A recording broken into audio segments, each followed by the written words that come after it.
fucking hilarious. I haven't really done any like flyer work, but because I'm gonna be going into Gateway for next year, I feel like they're gonna teach, like the School of Journalism will teach me some kind of like, yeah, they're gonna teach me how to do it.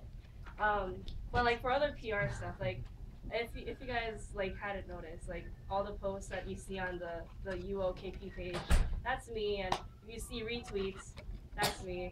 And I don't know, you guys like when I get bored and I see you guys like post something, like I don't know, I like to repost stuff too from you guys, so you guys like help me with that job.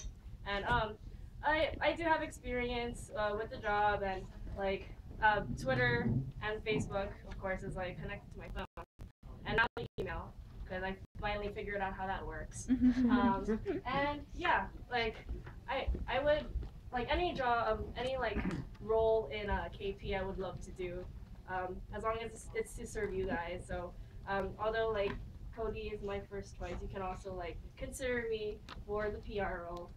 So yeah, all right, thank you guys. All right.